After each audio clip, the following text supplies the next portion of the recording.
Olá pessoal, tudo bem? Eu sou o Gabriel, mediador de Física do Pré-Vestibular Social CCERJ e hoje a aula é sobre queda livre.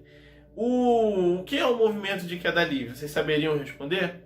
O movimento de queda livre é um movimento que um corpo que só está sujeito à força gravitacional vai realizar. Ou seja, se você tem um corpo qualquer, imagina qualquer objeto, qualquer corpo que seja, ele está submetido unicamente pela a força gravitacional, ou se só tem a força gravitacional atuando sobre esse corpo, ele está em queda livre. Ele está realizando um movimento de queda livre, ok? Sim, pode imaginar coisas caindo, é praticamente isso. E então vamos lá.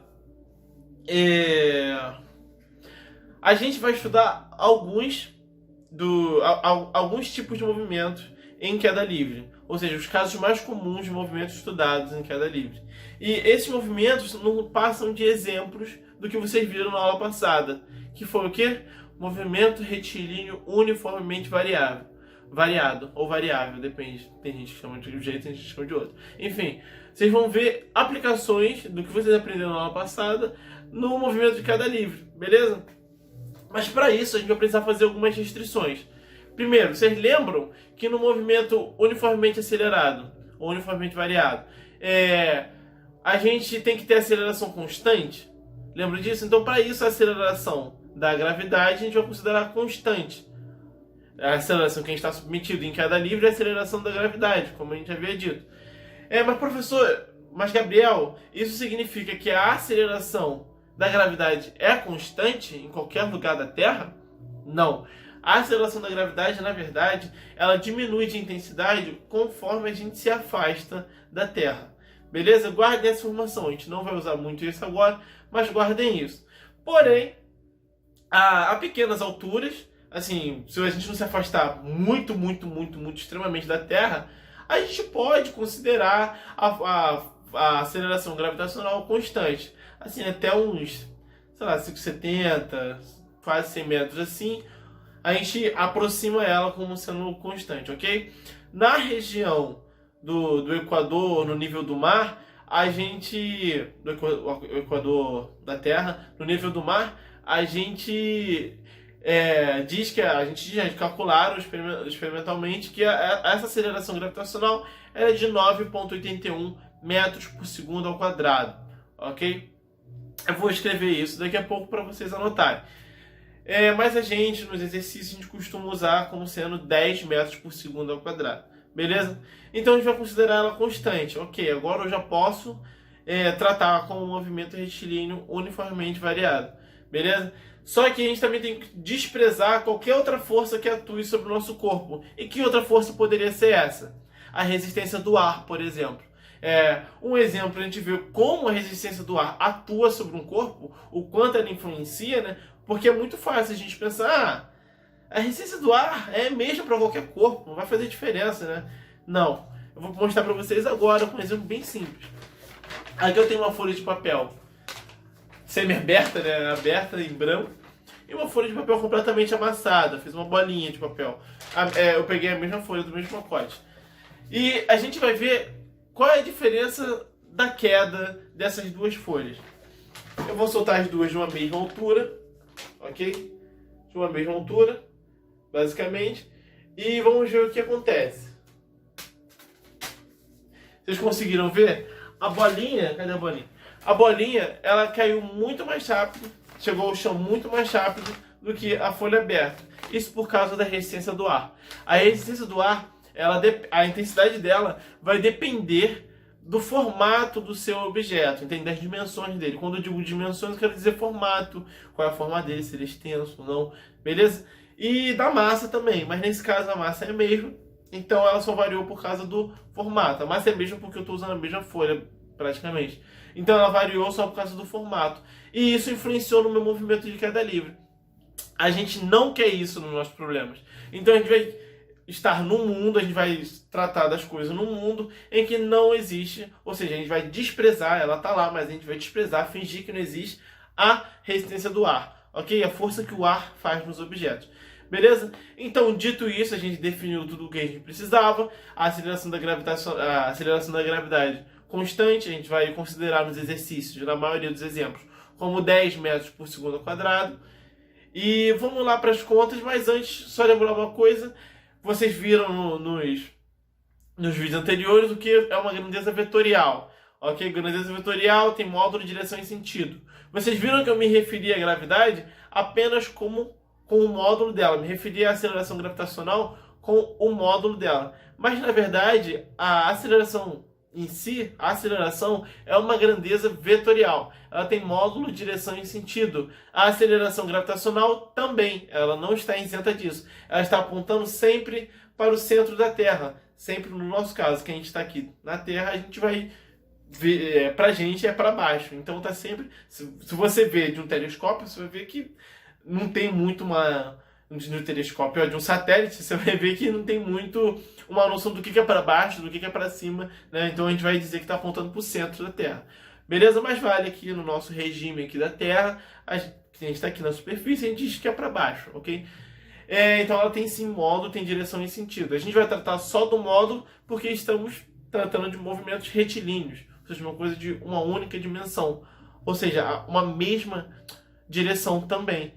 O sentido é que muda, e para mudar o sentido basta a gente mudar o sinal. A gente vai ver isso já já no papel, como trabalhar esses casos que eu falei. Os casos são o abandono do repouso de um objeto, beleza? Um lançamento vertical para baixo, diferente do abandono, eu vou jogar para baixo a minha bolinha, e o lançamento vertical para cima. Esse aqui, o clássico lançamento vertical para cima. A gente vai tratar esses 3 casos e vamos discutir coisas bastante interessantes. Vamos lá. Então vamos ao nosso primeiro caso. Um corpo abandonado a partir do repouso. Antes disso, como eu tinha dito anteriormente, para lembrar vocês e deixar anotado que o valor de G na região equatorial no nível do mar, próximo ao nível do mar, equivale a 9,81 metros por segundo ao quadrado. Prestem sempre atenção na unidade de aceleração, ok? E o valor de G geralmente utilizado em exercícios para facilitar as contas, no nosso caso, que a gente vai usar, geralmente, tá? Não é nem sempre. Às vezes ele te pede para usar o valor original, ele te dá. Vai ser 10 metros por segundo ao quadrado, ok? Então vamos lá. Esse caso, a gente vai falar de corpo abandonado a partir do repouso. Ah, mas Gabriel, o que a gente precisa para isso? Primeiro a gente precisa de um corpo. Então vamos aqui definir qual vai ser o nosso corpo, né? Podia ser qualquer coisa, né? Vamos usar então uma bolinha. Ok? Usei aqui uma bolinha. Esse aqui é o meu corpo. Se ele está sendo abandonado a partir do repouso, então qual é a velocidade inicial dele? A velocidade inicial é 0, porque se ele estava no repouso no início do movimento, ou seja, quando ele é abandonado, a velocidade inicial é 0. A gente representa a velocidade inicial, V0, igual a 0. Ok? Então vamos lá. Outra coisa também. Qual é a aceleração que o meu corpo está submetido? Como a gente havia visto no caso do queda livre. É a aceleração gravitacional. Então a minha aceleração, A, que é um vetor, era igual à aceleração da gravidade.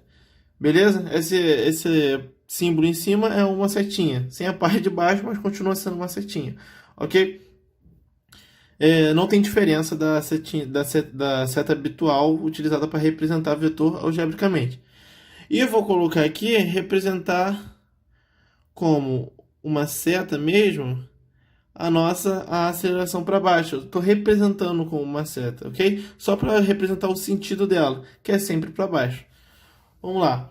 Tendo já em mente que a aceleração é a aceleração gravitacional e a velocidade inicial é 0, falta só o mais importante, que a gente precisa de um sistema de coordenadas para saber qual é o sinal que essa aceleração vai levar na hora da gente fazer as contas, ok?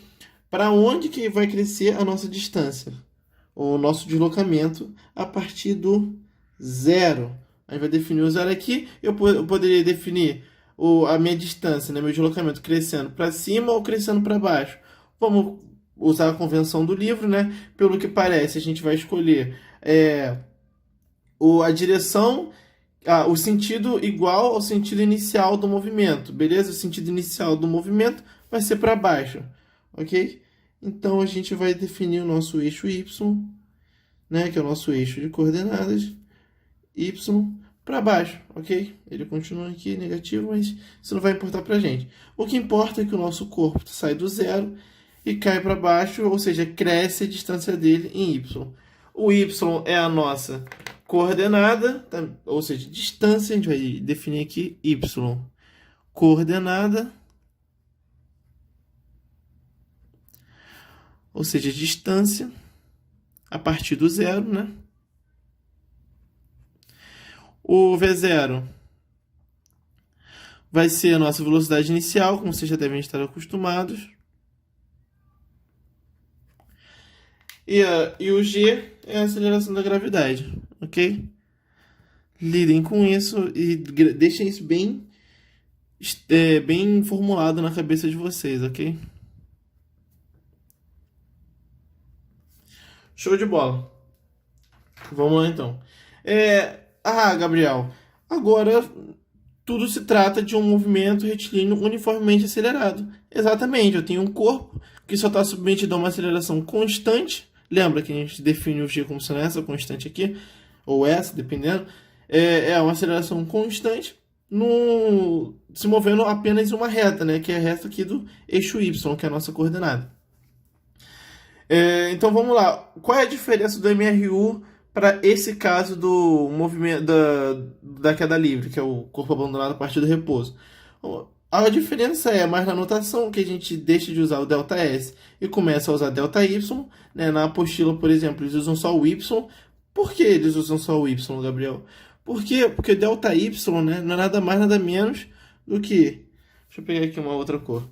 ΔY não é nada mais, nada menos do que um Y final menos o Y inicial, ok? Só que o nosso Y inicial a gente está tomando aqui como zero.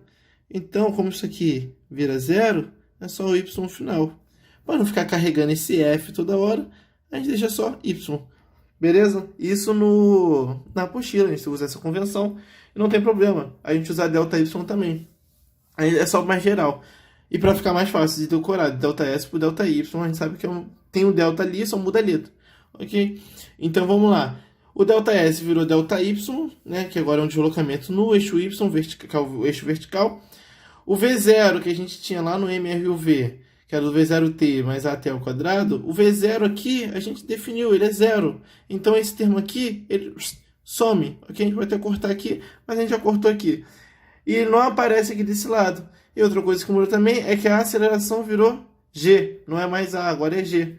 Beleza? Então, no movimento de queda livre, nesse primeiro caso, o nosso ΔY vai ser só gt ao quadrado sobre 2. Beleza? A velocidade que lá no MRUV era V0 mais AT, o V0 virou 0, não aparece aqui, e o A virou G. Ficou V igual a GT. Ou seja, a partir do momento que esse corpo é abandonado, a velocidade dele em qualquer ponto vai ser dada pela gravidade, pelo módulo da aceleração da gravidade, vezes o tempo que levou dele do instante inicial até o instante que a gente estiver analisando. Ok? A equação de Torricelli que a gente viu lá, que vocês viram lá no capítulo anterior, ela vai passar de V ao quadrado igual a V0 ao quadrado mais 2A ΔS.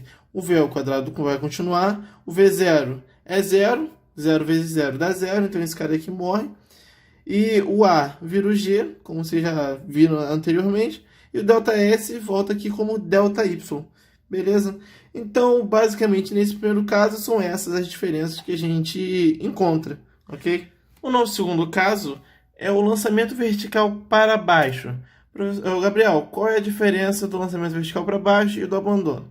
A diferença principal, a gente já vai logo atacar o problema, que é a seguinte. Vamos definir primeiro o nosso corpo, que vai ser a mesma bolinha, a gente vai representar, ok? Vamos definir o nosso sistema de coordenada como sendo o mesmo, se a gente está lançando para baixo. O meu movimento inicial vai se dar para baixo, a gente vai usar essa convenção aqui. Beleza? Vai ser o mesmo. Lembrando que não importa o sistema de coordenadas que você use, se você tomar cuidado com os sinais, com os sentidos, vai tudo dar certo no final, ok? O ideal é que você use o que deixe suas contas que mais lhe convenha, dependendo do problema. Conforme vocês forem fazendo exercícios, vocês vão ver qual é a melhor escolha para cada exercício, ok? Aqui vai ser o nosso zero. Então vamos lá, aqui está o nosso corpo. Ele está submetido ainda à mesma aceleração. Vou fazer aqui a representação do nosso vetor, só a representação mesmo, ok? A igual a G. E a velocidade inicial dele, dessa vez é diferente.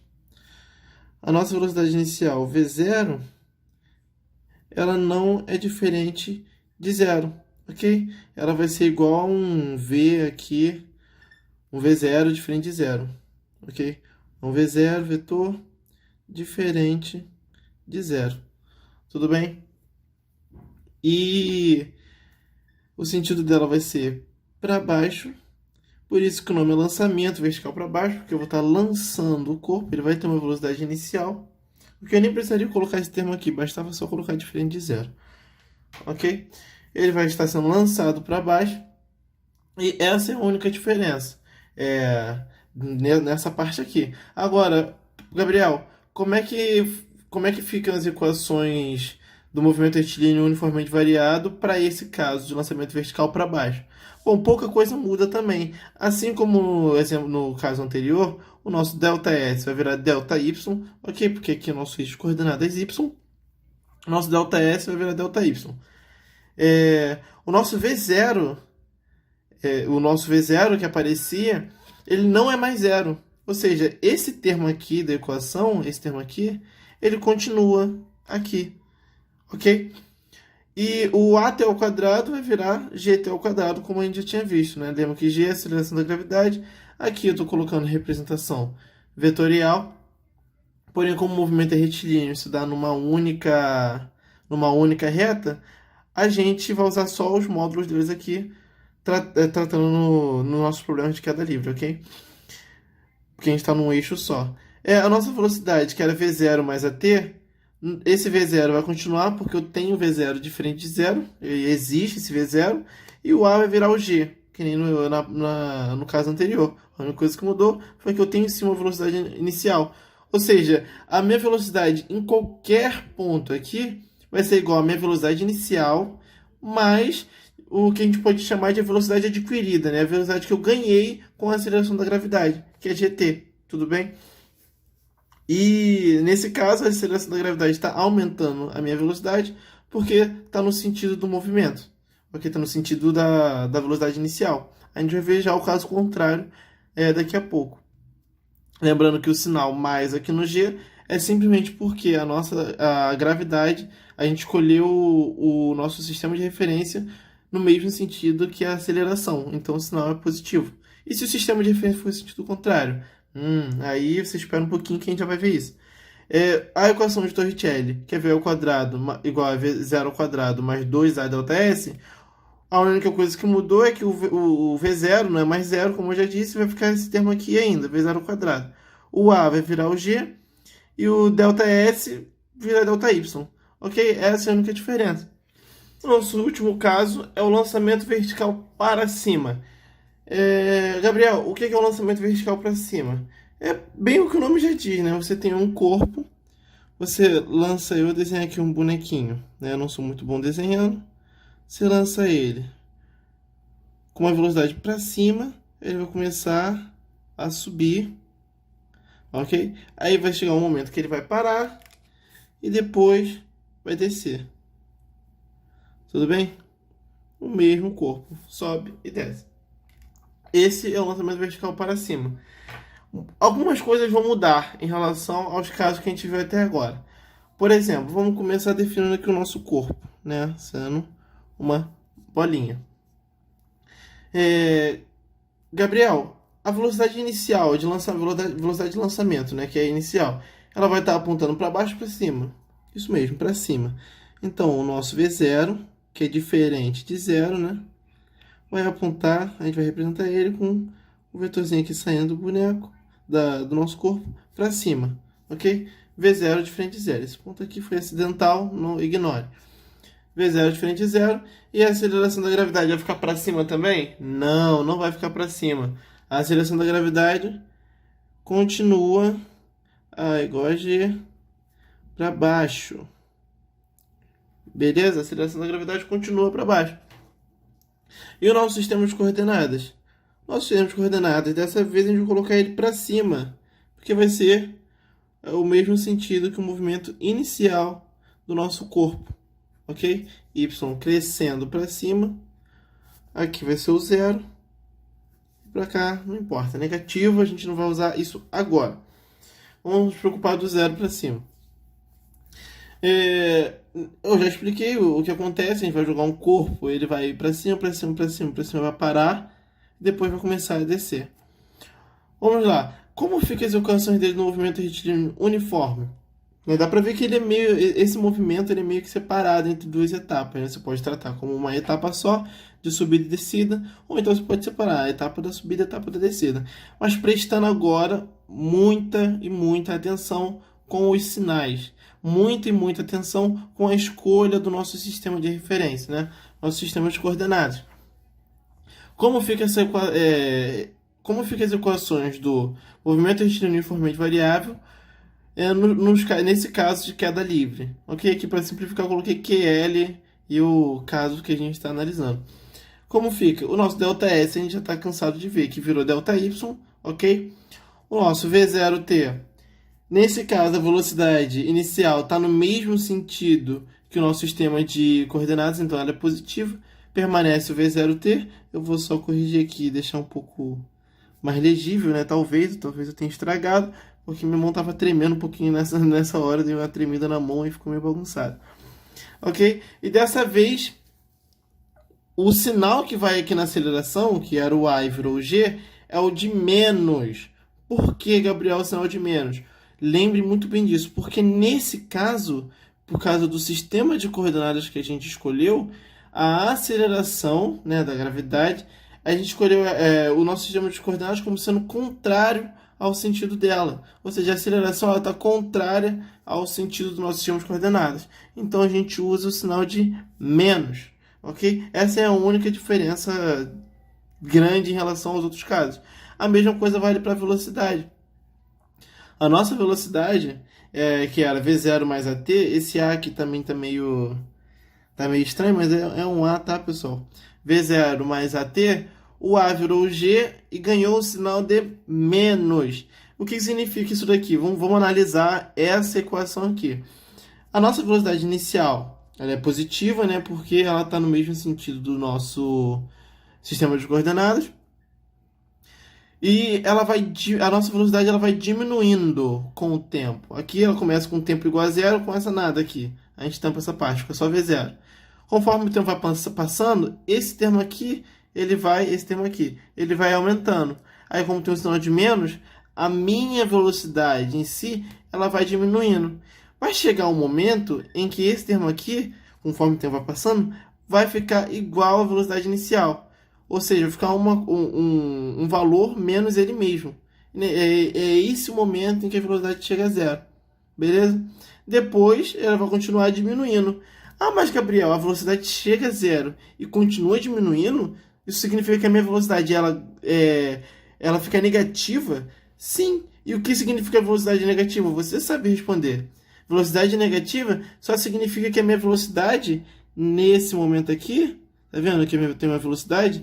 Nesse momento aqui, ela está contrária ao meu sistema de coordenadas que eu escolhi para cima. Ou seja, quando ela começa a ficar contrária ao meu sistema de coordenadas que eu escolhi para cima, ela ganha um sinal negativo. É só isso que muda, assim como acontece com a aceleração, ok? Então, quando você achar um valor de velocidade negativo, se tudo estiver certo até então, é porque essa velocidade está contrária ao teu sistema de referência, ao teu sistema de coordenadas. Então, vamos lá. Torricelli, como é que fica? Nada muda, nada exceto esse sinal, porque o V0 continua V0 ao quadrado. Isso aí vai independer do sentido do lançamento, ok? Porque está ao quadrado. E o G, ele vai carregar aqui o sinal de menos. De novo, o que era mais vai virar menos, o que era A vai virar G. Nosso ΔY, a gente está calejado de ver, que virou ΔY.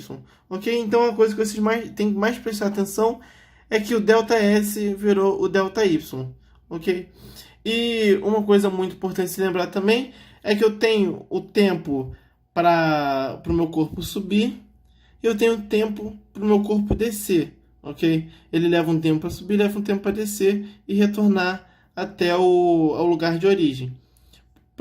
Gabriel, esse tempo é diferente? Não. O tempo de ida, tempo de subida, melhor dizendo, tempo de subida,